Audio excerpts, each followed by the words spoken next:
Assalamualaikum warahmatullahi wabarakatuh. Kembali lagi di channel Nasihat Kehidupan Misteri. Pada video kali ini saya akan membahas tentang Nabi Muhammad keturunan Jawa. Banyak pendapat yang menyatakan tentang genealogi Nabi besar Nabi Muhammad SAW.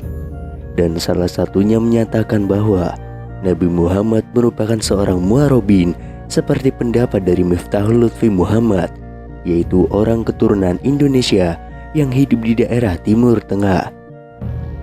Jika pendapat ini benar, maka suatu anugerah yang besar buat bangsa Indonesia. Bangsa yang saat ini sedang terpuruk dengan perilakunya yang sangat jauh akan hikmah dan kesopanan. Bangsa yang saat ini sedang tidak memiliki tokoh panutan dan teladan yang menomorsatukan Tuhan sesuai dengan sila pertama Pancasila, ketuhanan yang Maha Esa, ikhlas dan jujur. Dengan adanya pendapat seperti ini, maka diharapkan adanya perubahan perilaku dan semangat kembali mempelajari suri tauladan manusia agung tersebut, berupa hadis dan sejarahnya yang selama ini banyak ditinggalkan oleh masyarakat Indonesia. Seperti kata budayawan M.H. Ainun Najib yang menyoroti dan menyimak tentang Nabi Muhammad. Nabi Muhammad SAW layak diduga sebagai orang Arab Jawa, bukan Arab Tulen. Nabi Muhammad menolak digambar wajahnya demi menghindari kontroversi pada masa setelah ia wafat. Kontroversi itu terutama mengenai ciri fisik Nabi Muhammad yang layak diduga tidak persis Arab Tulen. Cara berjalan Nabi Muhammad tidak menunjukkan ciri gestur Arab Tulen yang mendongak kepala dan juga jumawa. Cara berjalan Nabi Muhammad ialah melangkah santun dan seperti menuruni ketinggian bukit atau tawadlu. Cara berjalan Nabi Muhammad adalah badan atas condong ke depan atau membungkuk dan kaki kuat berkuda-kuda. Tutur kata Nabi Muhammad lemah lembut. Mana ada orang Arab Tulen yang begitu, terutama pada masa itu. Tutur kata lemah lembut ini adalah ciri khas Jawa, berbeda jauh dari style Arab yang suka berbicara kasar dan meledak-ledak. Gestur dan tutur kata Nabi Muhammad ini menjadi magnet sehingga kehadirannya menyedot perhatian Arab-Arab Tulen. Nabi Muhammad suka bertapa atau khalwat. Bangsa Arab Tulen tidak punya tradisi ini. Bertapa itu adalah khas Jawa. Jika membicarakan tentang garis keturunan Nabi Muhammad, maka tidak akan jauh pembicaraannya dengan Ibunda Siti Hajar dan Nabi Ismail alaihi salam. Dan perlu diketahui pula bahwa nama Ismail merupakan bahasa Ibrani atau Yahudi, bukan asli bahasa Arab yang artinya hamba Tuhan. Ibunda Siti Hajar sebelum dinikahi oleh Nabi Ibrahim adalah budak yang utama dari Fir'aun Khufu, raja Mesir kuno yang memangkat dirinya sebagai Tuhan dan mengaku sebagai keturunan Ra atau Osiris, dewa matahari dan bulan bangsa Mesir kuno.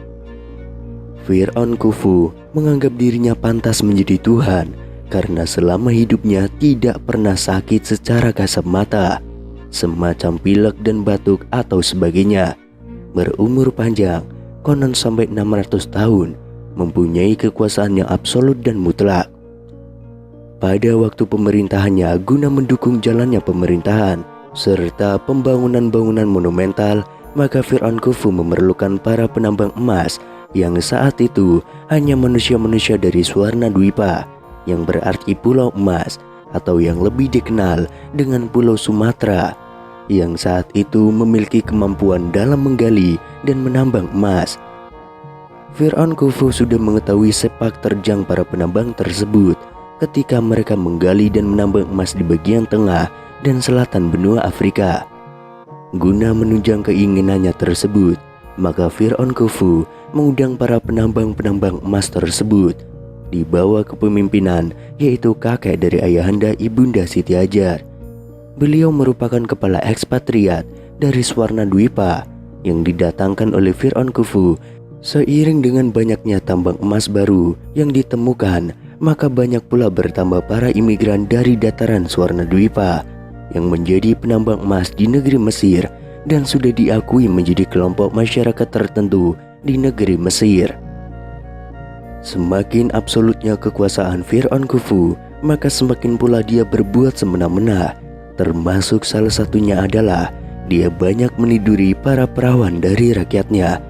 Tidak terkecuali dia tertarik oleh kecantikan Siti Hajar, meskipun beliau merupakan putri ekspatriat penambang emas yang terkemuka. Munculnya penyakit Raja Singa ini pertama kali yang mengidapnya adalah Fir'aun Khufu tersebut karena hobinya yang menyimpang. Di samping itu pula, ketika Fir'aun Khufu setelah meniduri perawan rakyatnya, maka dia akan menyunat perempuan tersebut. Selain itu, penyakit darah tinggi dan diabetes juga mengidap si raja tersebut dikarenakan memakan yang lezat-lezat. Atas hal tersebut, ayahanda Siti Hajar menjadi risau. Oleh karena itu, suatu ketika ayahanda Siti Hajar menawarkan kepada Fir'aun agar Siti Hajar dianggap sebagai keluarganya, agar ibunda Siti Hajar tidak ditiduri oleh Fir'aun Khufu. Dengan catatan, ayahanda Siti Hajar menyetorkan emas lebih banyak dan lebih banyak menemukan tambang emas lagi. Pada saat itu, para permaisuri Fir'aun Khufu banyak yang menolak status ibunda Siti Hajar yang merupakan keturunan luar bangsa Mesir, dan pada akhirnya agar membedakan status ibunda Siti Hajar dengan para permaisuri, maka telinga ibunda Siti Hajar ditindik dan diberikan anting-anting. Maka anting-anting ini merupakan bentuk aksesoris ibunda Siti Hajar yang pertama di dunia. Di samping beliau pula yang mengenalkan sabuk untuk mengikat pinggang. Waktu pun berlalu hingga kedatangan khalifah dagang yang dipimpin oleh Nabi Ibrahim, hingga si Fir'aun Khufu tertarik akan kecantikan ibunda Sarah dan diboyonglah ibunda Sarah ke istana Fir'aun. Dan ketika akan ditiduri, Fir'aun tidak sanggup menggerakkan badannya karena takut akan ketinggian ilmu ibunda Sarah. Maka si Fir'aun pun melepaskan ibunda Sarah dan memberikan salah satu anggota keluarganya sebagai pembantu ibunda Sarah, yaitu ibunda Hajar. Hingga akhirnya Siti Hajar pun ikut rombongan dari Nabi Ibrahim yang kelak dinikahinya dan kemudian ditempatkan di Mekah, serta mempunyai anak yang bernama Ismail dan mempunyai keturunan sebagai nabi penutup, yaitu Nabi besar Nabi Muhammad SAW. Kalau memang misalkan diperlukan penelitian lebih lanjut, maka Nabi Muhammad SAW pun meninggalkan fisiknya, yaitu berupa rambut yang disimpan di museum di Turki. Dan dari rambut maka akan banyak diketahui tentang gen, DNA, golongan darah yang nantinya dapat mengerucut pada genealogi Nabi besar Nabi Muhammad SAW.